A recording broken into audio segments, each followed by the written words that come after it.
So again, welcome. I know I'm among friends here, many familiar faces, but for those of you who are new, my name is Irini and I'm the director of the Institute for Classics Education. We're a 501c3 nonprofit, and our mission is to provide free resources and support to educators who teach Homer and ancient Greek texts in English translation. We strive to provide also a Greek context on ancient Greek texts for anyone who wants to learn more about them. In addition to hour-long seminars like this one, we run 12-week courses on the Iliad in the autumn and Odyssey in the spring, and we develop new courses by request, so please don't hesitate to reach out to me if you have any questions or you'd like to request a program. I'm going to put my email and website in the chat in a moment. Meanwhile, for today, I'm very excited to welcome Lauren Heilman. Lauren recently earned her Master's of Arts degree from Villanova University in Classical Studies. She also holds a BA in French and a BA in English from Bob Jones University, and upon graduation was awarded Outstanding Graduate of Modern Languages and Literatures, as well as Outstanding Graduate of English Language and Literature. She was spotlighted for her postgraduate comparative French classical research and translation work by Auburn University.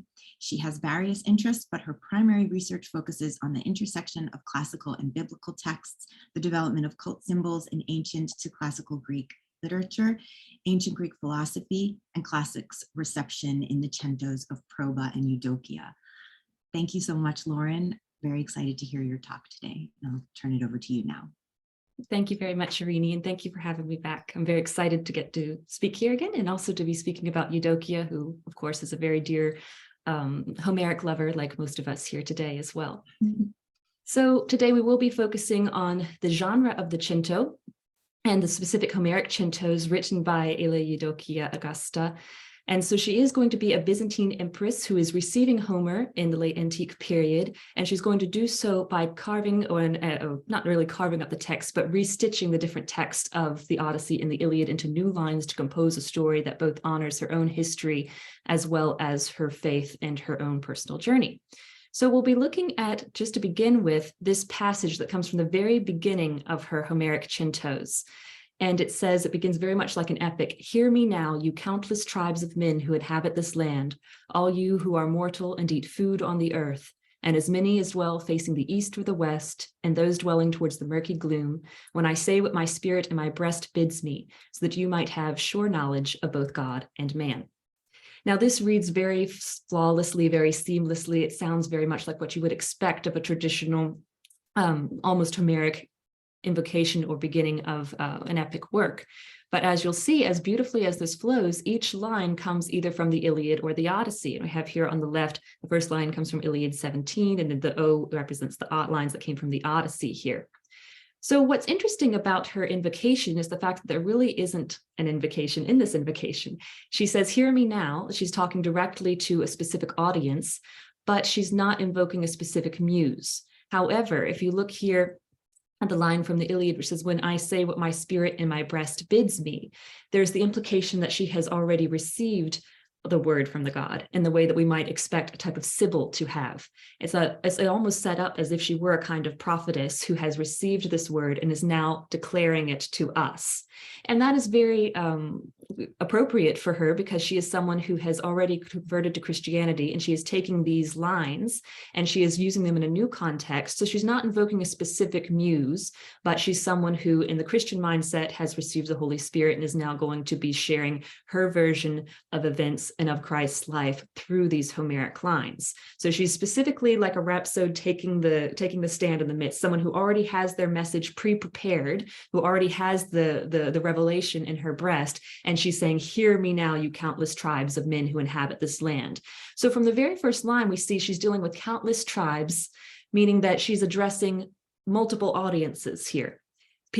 Various scholars have said, well, if you're reading a Homeric Cento, you need to know your Homer, you also need to know your Bible. And that is partly true. To get the most out of the Homeric Centos, it is good to have, the intertextual knowledge of both sides, to know your Homer very well, and to have, sort of ringing sound in your ears when you hear a familiar line, and to remember the context that it was given in Homer, and also to see what the implications for that would be in the biblical standpoint.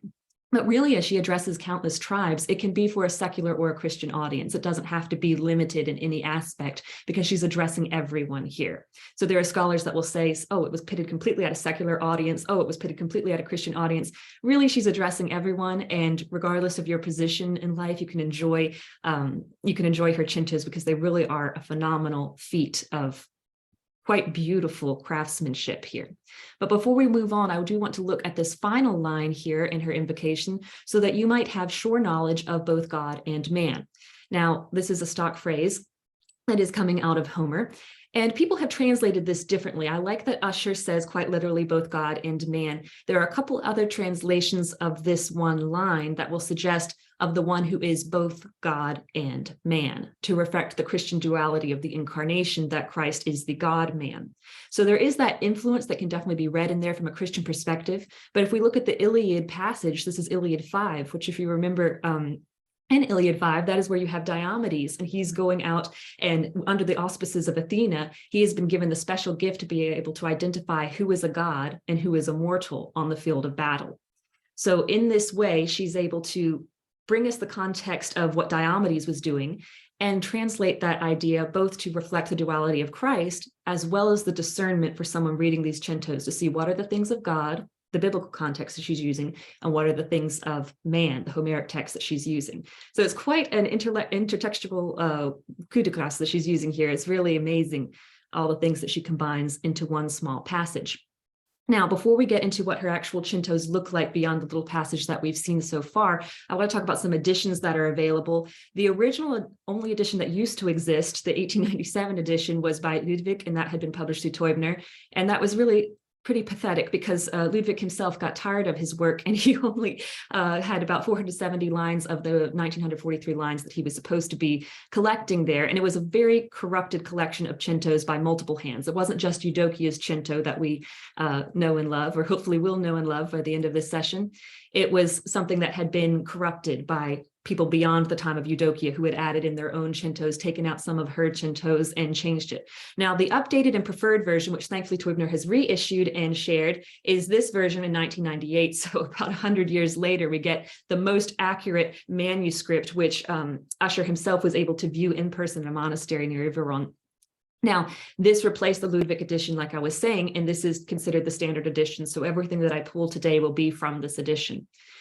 Now, there is, unfortunately, no full English translation of Eudocia's centos. There really is no translation of Eudocia's centos because the editions that do exist, like the French one, which was the first one that I read, this one here, which was published through Sources Chrétiennes, this one follows Ludwig's centos. It is a complete edition of the Greek texts that Ludwig was supposed to be transcribing. And it is again, that corrupted edition that has lots of things, lots of people besides Eudocia handling this, and it's really not quite accurate. There's another version that's in Greek and Italian by Schembra, and I haven't gotten a chance to look at that in depth because I haven't been able to access his text yet. However, he is not following Usher's transcription either, so it's a little bit, there's some corruptions that are in his text as well. So really, the only standard Greek text that you can access is the Usher one done for Teubner in 98. Now, the best book to read about Eudocia, for anyone that gets so excited about her after this session, they just have to go to the library and check out something on Eudocia, is this book by Usher called Homeric Stitchings. And he does quote quite extensively from Eudocia with his own translations in here. So I'll be using many of those today. And this is really the seminal work on Eudocia because most of the scholarship that you find that's been written in the past has been going off of that corrupted text of Ludwig from before. So the things that will be said, even some criticisms, really cannot be applied to Eudocia because they're not her accurate text. So in case you get excited and want to go read something, that's the book that I would recommend. But when we're dealing with Eudocia herself, both her story and her centos are equally inspiring. And it's also an exciting period to discuss as we transition into the medieval ages, how there is a bit of tension that does come about between classics and Christianity, but that did not always exist. You know, Tertullian asked the very famous question, well, what hath Athens to do to Jerusalem? I believe it was Clement who responded with the idea that, well, it's actually a very valuable ally. These two things can be joined. They don't have to be separated. And I feel like Eudocia herself is one of the best arguments for combining the Athenian and the Christian, the Athens and Jerusalem. And as a matter of fact, she was born in Athens somewhere around AD 401, and she did die in Jerusalem around 460. So she begins her life in Athens as a pagan. named Athenias, named after, Athena and her native city. And then she dies in Jerusalem, where is the location also where she composed her Homeric centos. So her entire life not only fulfills the circle of Athens to Jerusalem, but it also reflects her continual and undying love of Homer and her own faith as well, that the two blend perfectly for her. Now, her story is very much of a fairy tale, and some people have questioned the sort of romantic element here, but if anyone grew up with The Decline and Fall of Rome by Gibbon, there's this lovely little passage of the story of a fair and virtuous maiden exalted from a private condition to the imperial throne. It might be deemed an incredible romance if such romance had not been verified in the marriage of Theodosius. So we are dealing with Theodosius II, the emperor here. The celebrated Athenias, that's our young Eudocia, her pagan name, was educated by her father Leontius in the religion and sciences of the Greeks, and so advantageous was the opinion which the Athenian philosopher entertained of his contemporaries that he divided his patrimony between his two sons, bequeathing to his daughter a small legacy of 100 pieces of gold, and the lively confidence that her beauty and her merit would be a sufficient portion. The jealousy and avarice of her brothers soon compelled Athenias to seek a refuge at Constantinople, and with some hopes either of justice or favor to throw herself at the feet of Pulcheria. Now, Pulcheria is the sister of Theodosius II, and so this is basically the equivalent of taking up an inheritance question with the Supreme Court, and that's what Eudocia is doing here. So that sagacious princess, Pulcheria, listened to Athenias' eloquent complaint and secretly destined the daughter of the philosopher Leontius for the future wife of the emperor of the East, who had now attained the 20th year of his age. She easily excited the curiosity of her brother by an interesting picture of the charms of Athenias, her large eyes, her well-proportioned nose, a fair complexion, golden locks. And I won't continue beyond this, except to say that Theodosius did fall in love with Athenias and married her. So on her marriage to Theodosius II, she not only becomes an empress, but she also adopts Christianity and takes the name, a very similar name to her deceased mother-in-law, Aelia Eudocia. Now, this story has captured the imagination of people down through the centuries. It is a fascinating story, a Cinderella story in the Byzantine era, the late antique period. And as a matter of fact, it even inspired Vivaldi. So if you are interested in having a little classical study music beyond the four seasons, you can listen to this copy of Vivaldi's Atenaide. It's a bit of a more romanticized than Gibbon's take on Eudocia, but it is an opera that was dedicated to her story and her romance. So if you ever fancy a little Eudocia-inspired study music, this recording was made in 2005. You can see the cover here. It was actually an opera that was lost for quite a long period of time. So a bit like Eudocia herself, each one has been understudied. And hopefully, by greater exposure to Eudocia, she will be able to have more greater scholarship coming out in the future years. Now, there are other works that are by Eudocia besides the Homeric Cento. Of all of her works together, around 3,500 lines survive. Now, this varies depending on whom you ask. But of course, her Homeric centos are the ones that tell the story of Christ through the lines of the Iliad and the Odyssey. She's really mapping her conversion journey by telling the Christian story using Homer. So really working with two sacred texts here. She also wrote a martyrdom of Cyprian that has been preserved and translated in this book by Sowers in her own words. It's not a book I particularly recommend simply because it doesn't deal with Homeric centos if you're looking for the Homeric centos, and also it's a little less scholarly than the Usher works. She also has an inscription that's preserved in the Hamat bath, and she was involved in various building projects. She traveled to both Antioch and Jerusalem before her exile, which we'll talk about in a moment. And on one journey to Antioch as empress, she addressed her audience with these words saying, "From Homer, I claim to be of your race and blood." So she was very proud of her Greek heritage, her Athens heritage. She was very proud of her connection to Homer, and that's something she never shied away from at any point in her life.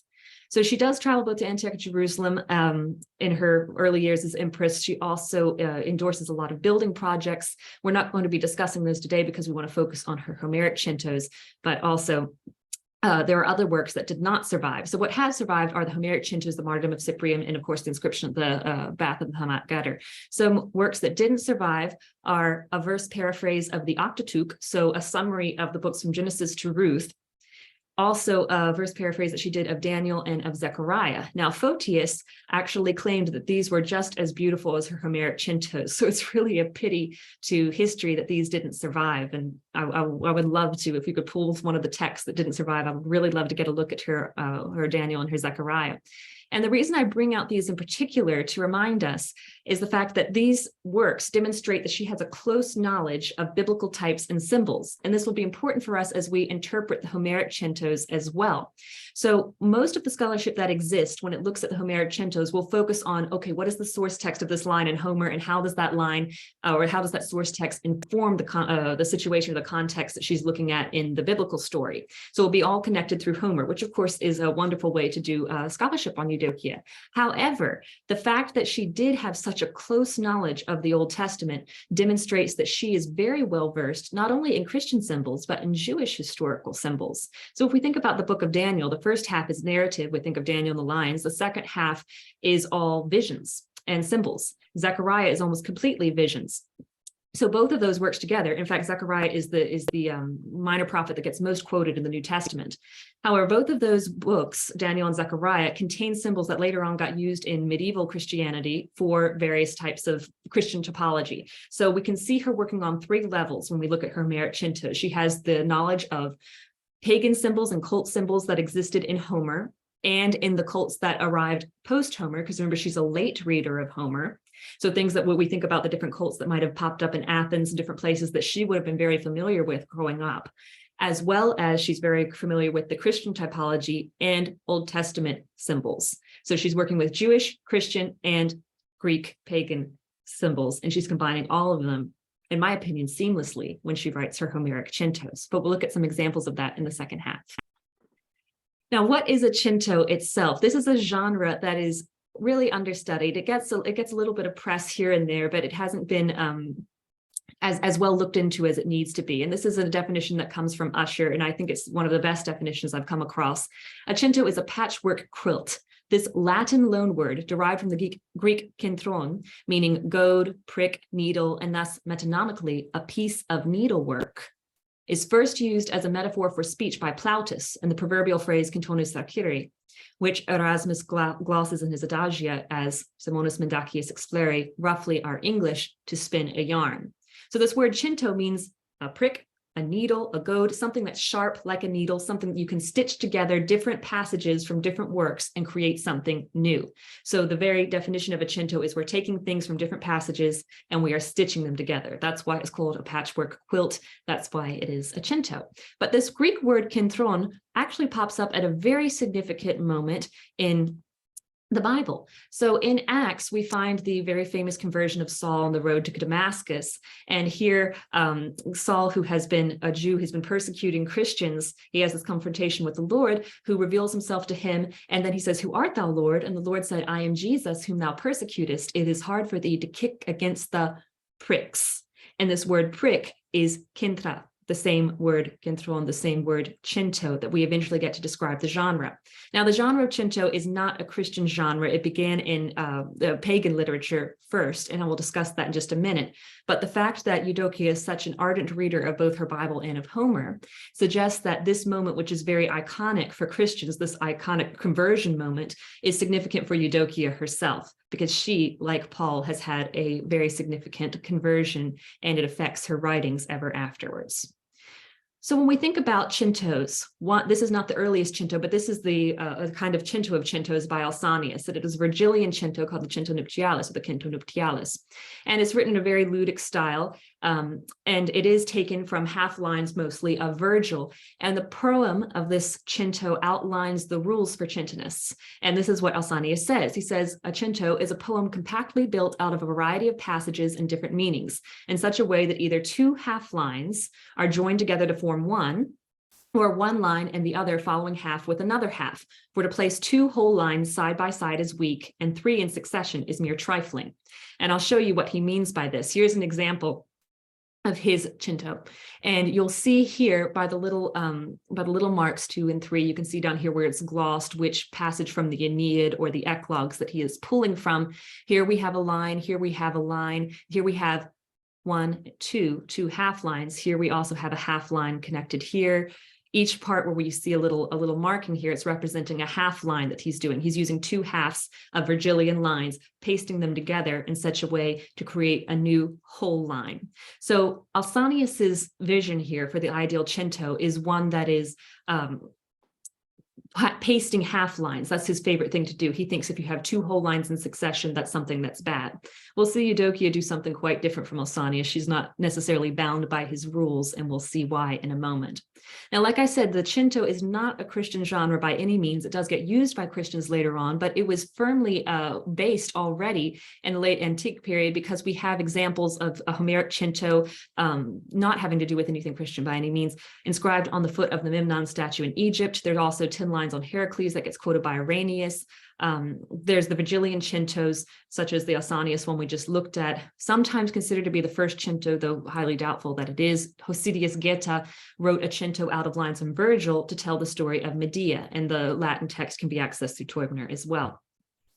Now, the greatest and most well-quoted Christian centonist prior to Eudocia is a woman named Faltonia Baptistia Proba, and she wrote a Virgilian Cento. Now, the reason I'm going to take a moment in this talk dedicated to Eudocia to discuss Proba is because there is some scholarly debate as to whether Eudocia might have been influenced by this Cento by Proba, which is much, much shorter than Eudocia's Cento. Now, Faltonia Baptistia Proba lived about 306 to 353, and she was believed to be a pagan converted to Christianity. Not much is known about her real life. But she is writing this Cento because she wishes to write something instructive that will keep her children in the faith. She also proclaims that Virgil prophesied of Christ. You can see here's her actual lines. Here I will begin to sing, God be present and keep my mind upright. I will declare that Virgil sang about the pious feats of Christ. So this is her way of introducing her proem, the lines that she's going to create that will be, I'm sorry about that, I'll turn that off. That will declare that Virgil is actually talking about Christ. Now, of course, there is that whole debate about Eclogue 4, and was Virgil ever prophesying the birth of Christ? Probably not, definitely not. And Proba actually doesn't even use that passage of Eclogue 4. I think this line is more her just saying, I'm going to tell you these verses, I'm going to stitch this Cento together, and in doing so, Virgil will be singing about the pious feats of Christ. That's what I'm going to declare in my version. So she potentially also wrote another Homeric Cento, which has been lost to us, but her Virgilian Cento that we do have is called De Laudibus Christi, and is comprised of lines from the Aeneid, the Georgics, and the Eclogues. Now, like I said, this is possible inspiration for Eudocia. We don't have any mention from Eudocia of her having said anything about Proba or having read her, but it's sometimes believed that Theodosius may have received a calligraphic copy of Proba's text, in which case Eudocia may have seen it before she began her own. Now, in Eudocia's prologue, we do get her version of her sources, and she acknowledges in the beginning that she is finishing a work that was begun by really an otherwise unknown bishop named Patricius in the previous century.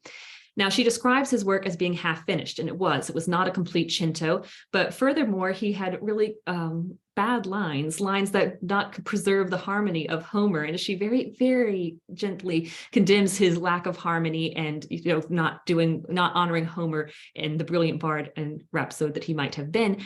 She is really trying to change that in her own version. Now, she does apologize for her own style, because unlike Pausanias's text and unlike Tatian's later, she uses whole lines in her Cento for the most part. It's very rare to find a half line in Eudocia. She also will use chunks of text. So she'll have one line following another line following another line in several passages. So for her, she is actually doing something. She's stitching passages, at times whole lines, at times small chunks of text together to create her Cento. But among these things, she still declares that the glory belongs to Patricius alone. Now, I wanted to give you an example here of Proba versus Eudocia, and to see again this idea of half lines versus whole lines. So here's a passage. I chose these passages at random just to look at how the lines are composed.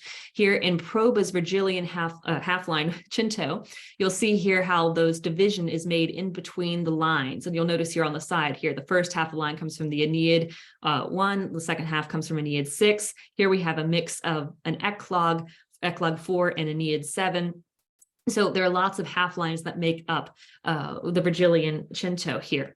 Eudocia, she's using whole lines. You'll see how each one, Iliad, Odyssey, there are no half lines in this passage. Each line is whole. Now, occasionally she'll switch out a word that is not convenient for her. As you see right here, she's added techon. That was not the original line here. That's why there are brackets around it, not the original word. There are a few times that she does that sort of thing, or sometimes she'll have to change something from a nominative case to an accusative case to make it work what she's doing. But otherwise, she keeps and preserves the integrity of the Homeric text. Now, one reason that this might be happening in the first place is just a basic difference between Homer and Virgil themselves. Homer and Virgil are were writing in completely different context. Homer is oral poetry, Virgil is written poetry. Virgil is coming at a time when he has text of Homer, and he's very closely examining texts and doing his own little lines that I think he averaged, 2 lines a year. I'm not a Virgil scholar, so you feel free to correct me on that, but he was a very slow writer of his own text, which he, of course, asked to be burned. Not that I'm suggesting they should have been. I'm just saying that they were something laboriously and meticulously annotated over the years or changed over the years. Now, part of this happens to be with the developments of textual notions of dactylic hexameter, why we have whole lines in Eudocia versus half lines in Proba. And this is because while we will say, oh, well, Homer is writing, of course, Homer's not writing, while he's using dactylic hexameter, that is the most natural rhythm to speak in Greek. But we go back and we are in our classrooms, it's very easy to look at the text and say, oh, well, if we divide with this vowel and this vowel and this consonant, this is how we can work out and scan these lines in Homer. That, of course, would never have happened in Homer's time or whoever the original bards were. They would have been composing stock phrases, useful epithets, normal phrases that would come to their minds as they're speaking line by line. So this also is a little bit of a plug for Irini's famous method of translation of using Homer line by line as opposed to trying to connect one line to the next or using Jamvan or whatever you might want to say you're doing. But it is true that at this time, in Homer's time, line by line is very much the way you would compose orally, versus by Virgil's time, you can make changes, you can make shifts. So by the time you get to someone like Proba, years after Virgil, we have these developments in textual notions of dactylic hexameter. So now we can divide the lines in half, bit by bit, because we've taken the manuscript and we've scanned it. We can have 2 hemistiches, we can separate them, and now we can copy and paste in different ways. Eudocia is very concerned with preserving the harmony of Homer. So she is imitating a rhapsode and a bard by composing something new with using lines originally from Homer. So she is not going to do something against the traditional rhapsodic style. And there are also, there's a lot of scholarship suggesting that the rhapsode work was still prevalent in Eudocia's time, that she might have been in contact with various rhapsodes or have known or seen a rhapsode at work. So we don't know this for sure. However, it seems like she, who is very well versed in Athenian tradition, knows what a rhapsode does and views her work somewhat like it as well. Of course, it can't be perfect because she's living in a manuscript era herself, but she's composing mostly from memory because her father would read her Homer when she was young. And Ausonius even admits that a centos work is something that has to be done from memory. You're pulling little bits, like almost like song lyrics, and creating something new. So if you're an educator and you're interested in introducing your children to a new genre, or just want to give them a different writing, you can definitely give them an idea for a cento and say, take, a line from each of 4 different songs, popular songs that you might remember out of your head, and try to create a quatrain or something out of it. I think we're getting a little bit of feedback here. I'm not sure. Yes. Anyway, there we go. Okay. So as I said, Eudocia is very concerned with preserving Homeric harmony, and this is actually a word that she uses in her prologue. Now, I pasted a picture of Penelope and Odysseus here just for my own personal pleasure, because we know that their relationship is based upon the harmony of minds, and that's Odysseus's idea of the ideal relationship, as he explains to Nausicaa. So this seems to me that Eudocia is in keeping with the harmony of the mind of Homer, if I may use that phrase. So she says that Patricius did not preserve the harmonion of verses of Homer, that he really perverted that in his own thing. Some people speculate that he might have been using half lines. We don't really know. But Usher calls her the heir to the ancient tradition of rhapsodic tradition. And I think that's one of the most perfect expressions that could be used to express what Eudocia is doing. And like I said, she's combining the role of a rhapsode, a reciter, and a bard, a creator, because she is creating something new, but she's reciting lines that have previously existed. She does have an excellent memory and is relying on oral and aural elements to compose. And of course, she has a profound personal knowledge of both Homer and the Bible, as we said. Now, it's debated as to whether she's presuming similar knowledge in her readership and audience. Like I said, from her first line, she is addressing countless tribes.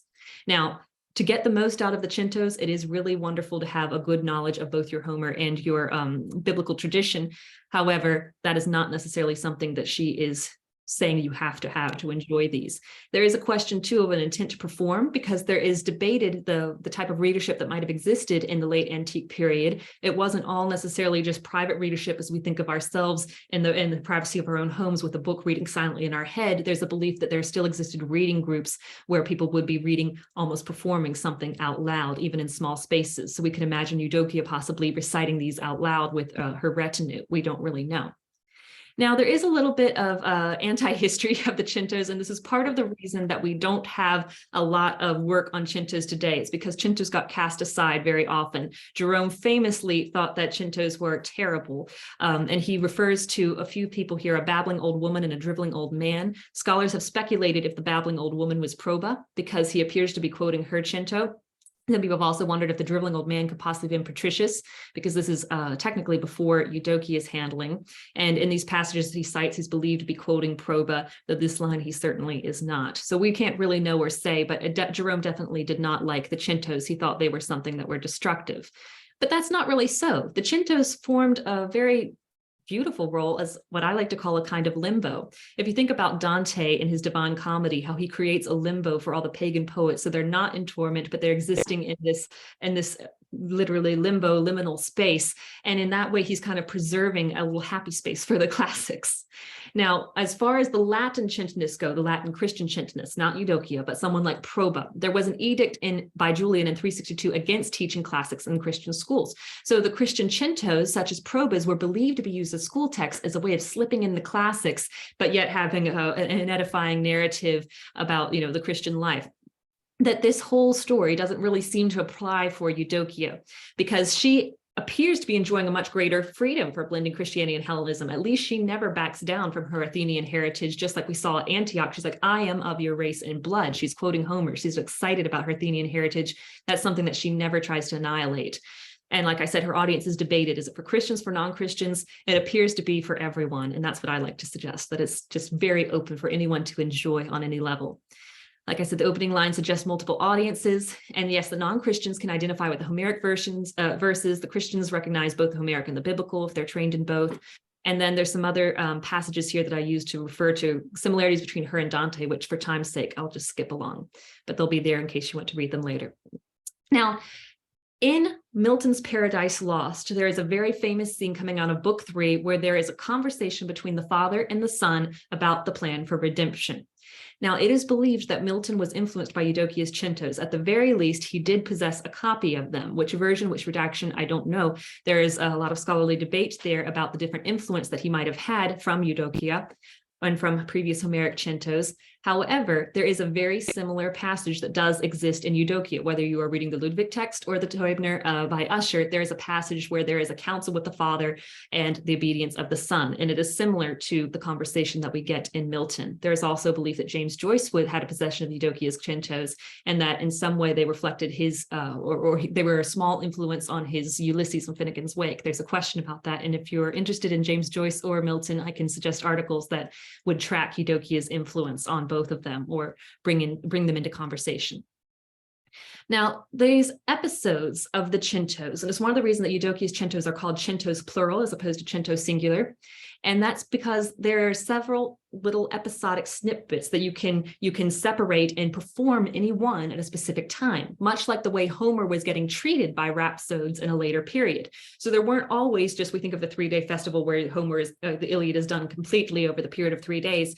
But that wasn't the only type of thing that we had going on with Homer. We would also have times where we say, oh, sing me the song of, the Dolaneia, or Book 5 on Diomedes, or the Dream of Agamemnon, or these different passages that we could pull out, the different rhapsodies of the Iliad or the Odyssey that could pull out and be used for a performance context. The centos are ordered on that same principle. So I have here on the left, the Ludwig edition that gets translated by the Ray French edition here. It begins with the goodness of the Father and the mission of the Son that we just discussed, then the obedience of the Son. Then it goes straight into the Annunciation scene where Mary receives the knowledge that she is about to bear Jesus Christ.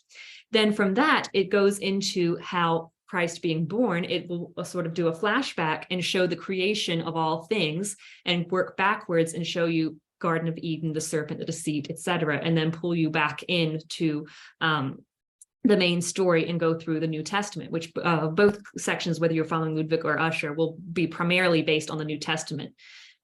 Some people see this as a reason for there having been multiple hands on the Ludwig edition, which there are multiple hands that we're dealing with that the fact that these are ordered in this particular way. Others see it as just a, fun intertextuality.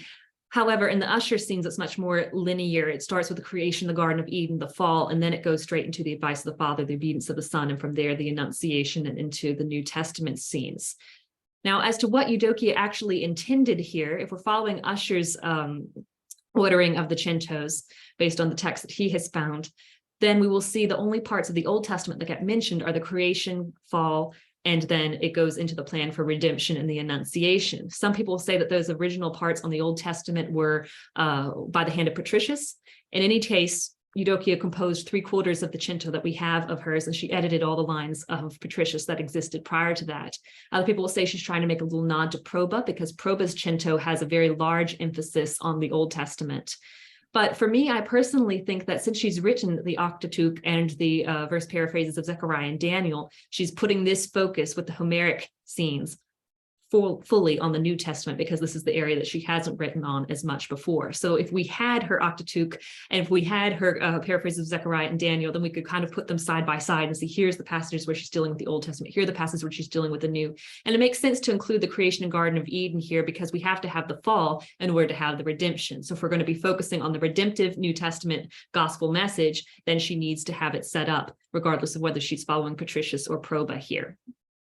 Now, one passage that she does use, and here's where it gets exciting, for Eve, and of course, Eve bringing in the fall. If you'll notice, she uses 3 successive lines, so totally chucking Ausonius's rules to the side. She's using not only whole lines, but whole lines in succession. And where he said it was odious to use 3 lines in succession, she's just knocking that to the side and enjoying it herself to the fullest extent. These lines, you'll notice, come from book 24. And if you remember, in book 24, you have the 4 little suitors being carried down by Hermes to the underworld, and they're very upset that this has happened to them.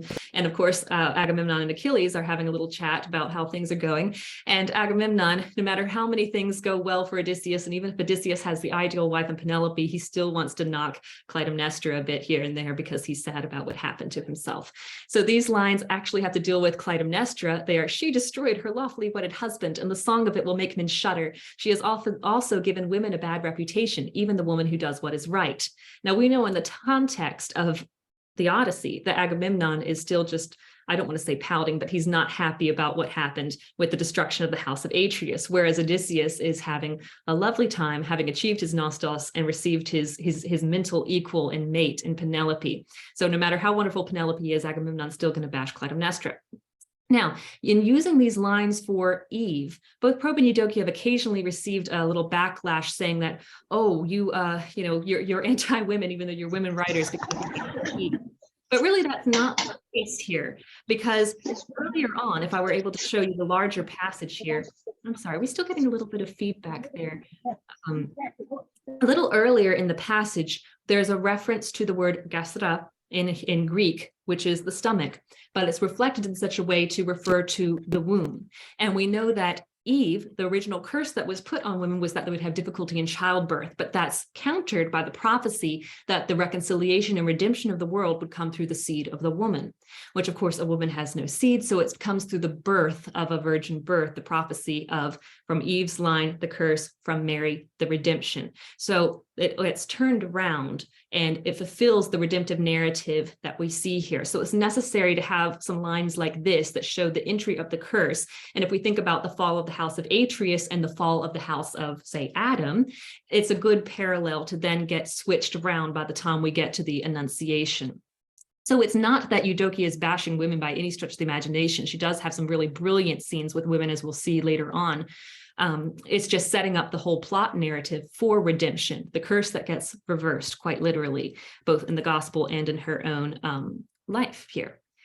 Now, I do have to parallel something that sadly happened in Eudocia's life. There was a little bit of a fall from grace. She did get exiled. The fairy tale did not have the most happy ending in a strict sense, but in a way, for a literary version, it is the best sense. And I'll explain what I mean by that in just a moment. There is a legendary version of how Eudocia was exiled from court. And in this version, her husband Theodosius gifted her an apple of great size, a Phrygian apple. This has been compared to the apple of discord. She then gave it to a friend Paulinus, who then in turn gave it to Theodosius. And of course, there were charges of adultery based on that, though that was not the case. Paulinus was executed, and Eudocia either leaves because of embarrassment or is exiled. She travels to Jerusalem, but she does retain her retinue and her title of Augusta in those versions. However, other sources will suggest that the rupture was not due to any cases of adultery, but actually to court intrigue and sometimes a bit of friction between Pulcheria and Eudocia, a small power struggle. Eudocia did become quite popular, as would be expected. She was a very lovely person overall. So exactly how this went down, the legendary version suggests an almost Eve-like fall through an apple. However, we don't really know the truth of the story. Regardless, she was exiled and spent the rest of her days in Jerusalem. Some people will say that there was an eventual reconciliation between Pulcheria and Eudocia after the death of Theodosius. Whatever the case may be, she uses her time in exile to compose her Homeric centos. So she does not, as a result of this exile, renounce her faith or halt her writing process. Instead, she does her greatest work, what I like to consider her life's work, in composing the Homeric centos. And it's a beautiful tribute to that whole Athens to Jerusalem meta-narrative that we have here with Eudocia. And this does qualify the centos as exile literature.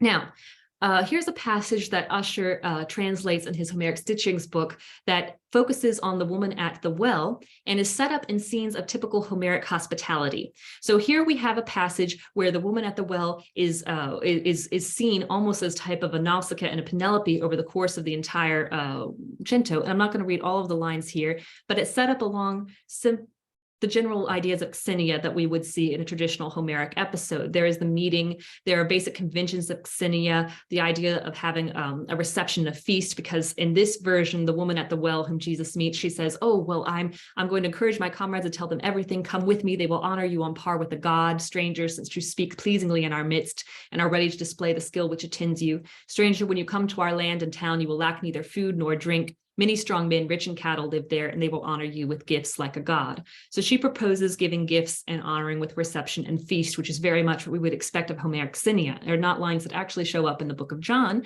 which this episode is taken from. However, they are things that are traditional Homeric types that she's incorporating here. So she's really blending the Xenia with the with the New Testament story. There's also the element of identification where she asks what kind of man are you? Where is your city and parents? She's asking his name. Thrice blessed indeed are your father and noble mother. Tell me the name your mother and father call you by and where you are from.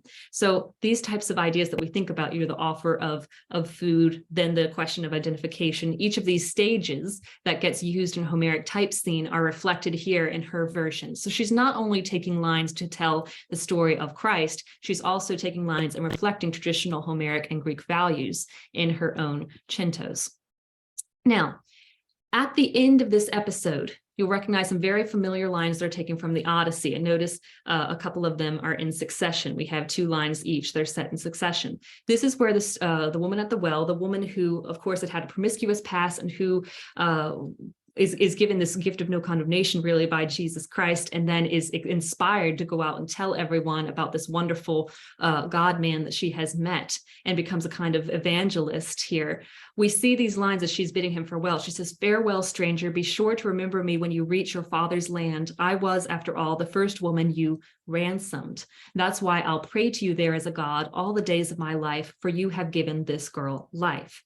Now, you notice this is this is almost a jarring ring. If you're thinking about the Homeric episode, you'll remember that this is coming from the story of Nausicaa.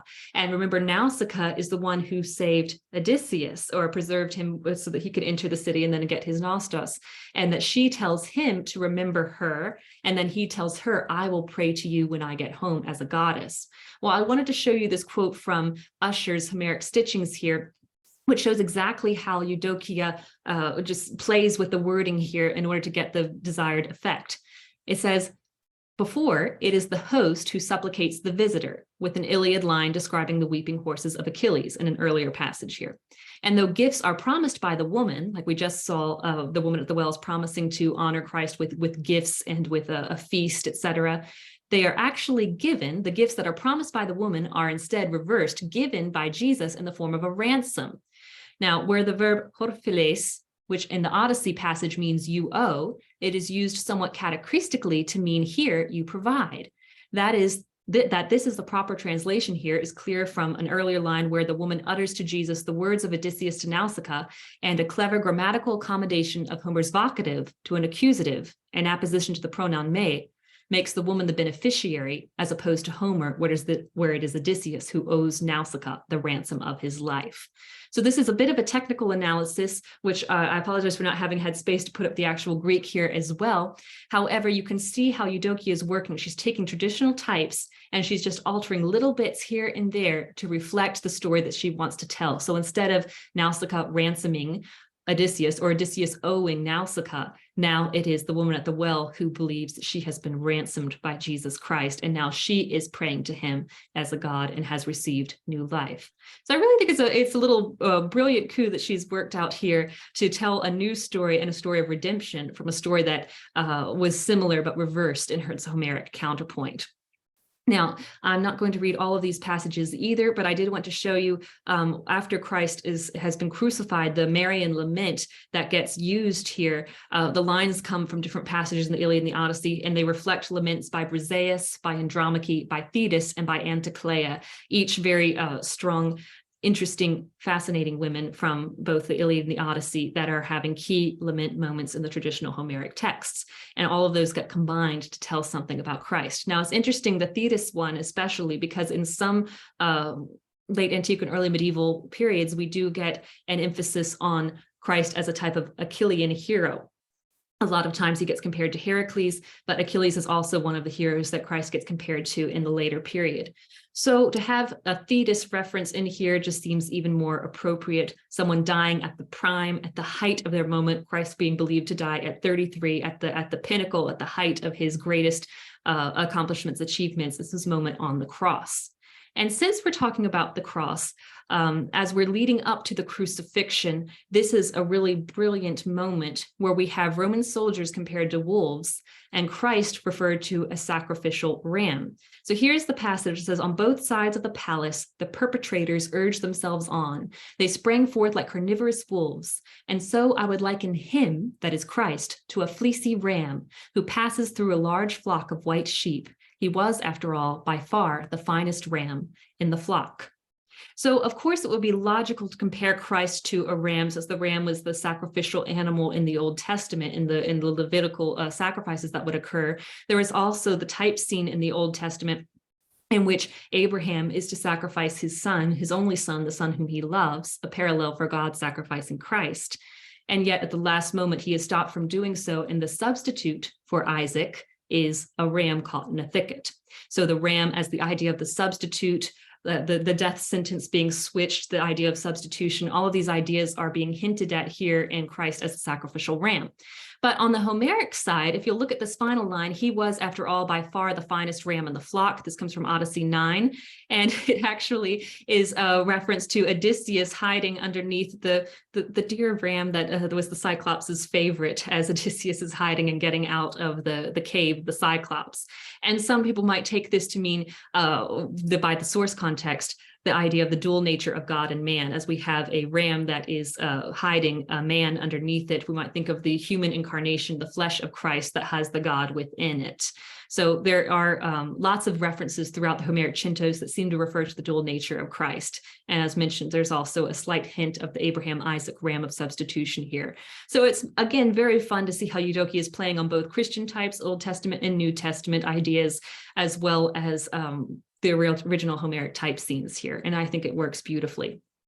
Now, this is a passage here that I think it hasn't been studied at length, but it's a passage that I'm very fascinated by, continue to be fascinated by. And this is how Eudocia creates her cross, because one of the main criticisms for both Proba and Eudocia is that, oh, well, if there's no image of the cross in Homer, how on earth are you going to create this very important symbol in your Homeric or Virgilian centos? And I'll show you what she does, and I think it's quite brilliant. Here's the line depicting the cross. There stood dry wood above the ground as much as the length of outstretched arms. oak or pine not rotted away by storm. This is the burial marker of a man who died long ago. So great it was in length, so great the thickness to behold. Now, you'll notice this word that I've highlighted here, orgoi.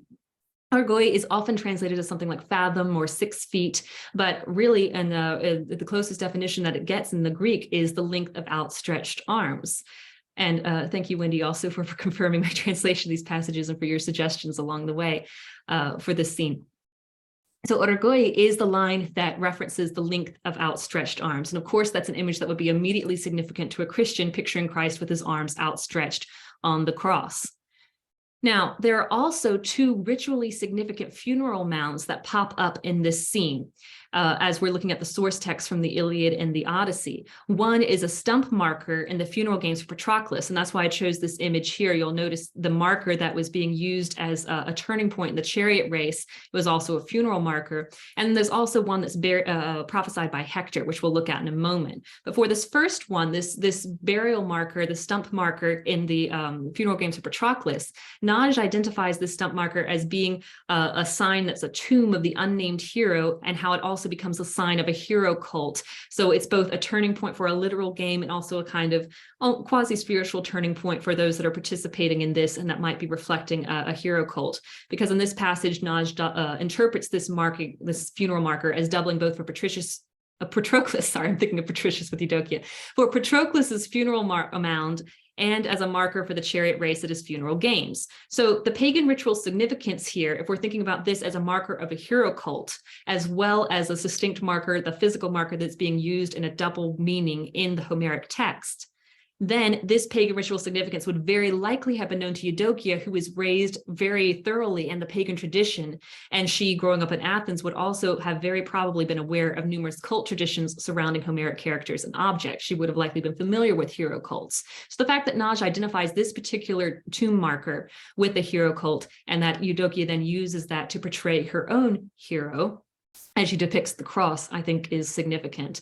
Now, the other passage, like I said, there are 2 burial markers, 2 burial mounds that get used here. And this is the line that gets reflected, you'll see highlighted in gray, the line that gets reflected in the lines depicting the cross. But this comes from a scene where Hector is challenging an Achaean to single combat. And in doing so, he says, "This I declare, and may Zeus be a witness for me. If this man should take me down with the sharp-bladed bronze, let him strip my armor and carry it off to his hollow ships.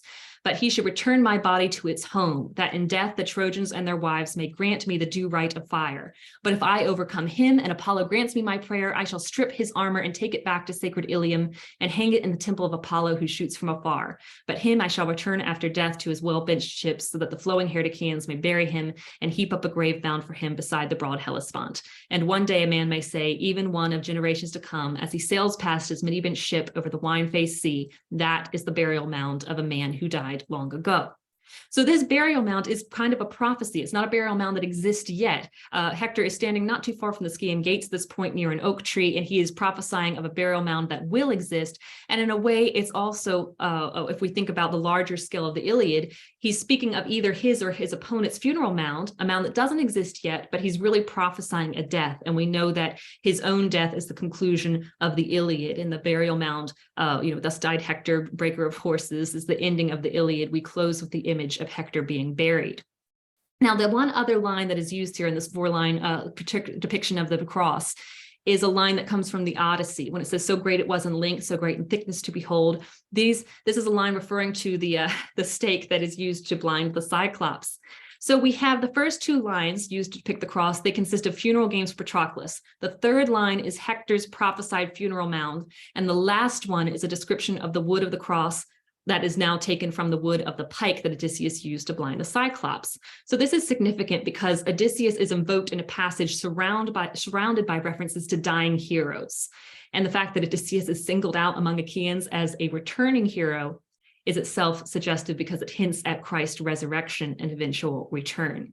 So we have dying heroes and a returning hero, and each of these gets reflected in the cross of Christ. Now, I know we have little time left, but I want to look a little bit at the significance of the wood that Eudocia uses to depict the cross.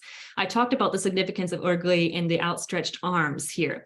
And this way, we don't know if she's looking at proba or not, but there are 2 similarities because proba uses a phrase referring to the stretching out of hands, And also she has a tree of oak. Now, Eudocia is using a ritual phrase or a stock phrase meaning oak or pine here. But the fact that oak is invoked in this passage is itself suggestive, because we know that the oak was a ritual tree. Now, the image of the outstretched arms, too, is not only a picture of Christ's outstretched arm on the cross, but it was a metaphor, or was a stock phrase to refer to salvation at the hand of the Lord, his outstretched hand, even in the Old Testament. So it sort of bridges the Old Covenant and the New Covenant. It has a picture of Christ on the cross, and then we have this ritually significant oak that gets used here. So as both Proba and Eudocia reference the oak, we know that the oak was a sacred tree to Zeus in Greek mythology. We have the oak of Dodona. We think of the oracular oak mentioned in the Iliad. Then, of course, there was oak worship by the time of Virgil, the Georgics. There's also references to the oaks at the Aeneas here, Ovid's Metamorphoses as well. There's a great deal of oak mythology that goes through in Greek and Roman literature. Now, this is also interesting because it's not purely a Greek and Roman symbol, because the oak tree was also venerated in the Old Testament as well. We think of the oak of Morah, which is where Abraham really began his journey, so the beginning of the Jewish nation as well. And then also Justin Martyr, so the Christian writer Justin Martyr, he saw the oak in scripture as one of several Old Testament adumbrations of the wood of the cross. So there's the Christian tradition of looking at the Old Testament and seeing significant, ritually significant oaks at key points in the Jewish nation as being sort of little type pictures of the cross that would be seen in the New Testament here. So not only do we have significant moments with Abraham and the oak gets used throughout the book of Judges, and then also thinking about Genesis and remembering that Eudocia was writing her own verse paraphrases of Genesis. We know that Jacob very significantly buried these strange gods at the foot of an oak tree by Shechem, which was believed to be the same oak tree that Abraham began his journey with God at earlier. So this could be potentially significant for Eudocia as well. Now, both the oak and pine have significance in the book of Isaiah. And as we know, Eudocia was well-versed in her Old Testament. We think of this significant passage on Isaiah 6, that these people will be like an oak tree. When the tree is chopped down, a stump is left, and the people who remain will be like a stump that will sprout again. Now, the word oak that gets used is actually, it gets called an oak throughout history, but the literal word is terebinth. And a terebinth tree, if you chop it down, a tree will be able to grow back from its stump. So that seems to be the reference that's being used here in Isaiah. So of course, any Christian looking at this would be very excited to see, something cut down and brought back again, something that died and then had a resurrected life. This is another version that translates it as terebinth tree or oak tree whose stump remains when cut down. So the holy seed will be the stump. And of course, this is a verse that gets used, it gets depicted as a prophecy of Christ here with Isaiah 11 about there coming forth a rod out of the stem of Jesse, a branch growing out of his root. The Spirit of the Lord shall rest upon him, the Spirit of wisdom and understanding, the Spirit of counsel and might, the Spirit of knowledge and the fear of the Lord. So of course, a New Testament believer would be interpreting this verse to portray Christ. But also in Isaiah, we have uses of the pine tree as being connected to beautify the place of my sanctuary, as being signs of like excited new life in Christ, really, if somebody were looking at this from the New Testament. So both the oak and the pine have very specific spiritual significance in the book of Isaiah. The oak definitely has it in Genesis. The very nature of the terebinth itself is considered to be resurrection. And the fact that the terebinth was something that grew naturally in this area where Eudocia is now living, it's natural to think of her living in Jerusalem, looking at this type of tree and connecting these things from both the pagan and the Christian and the Jewish history all together and incorporating them into her centos. So is the cento as a genre itself a symbol of conversion? Of course, the genre is a secular genre. It's not something that's uniquely Christian, but it is a testament, looking back to this passage here from Acts, it is a testament to a conversion scene, and Eudocia herself creates these Homeric centos as both a testament of her faith and her heritage, which she never shirks. She's dealing with the sacred text of Homer and the Bible, and she's incorporating them beautifully, and it becomes not only her testimony, but also her song. So coming in almost right on time, trying not to go Thank you over. so much. I'm going to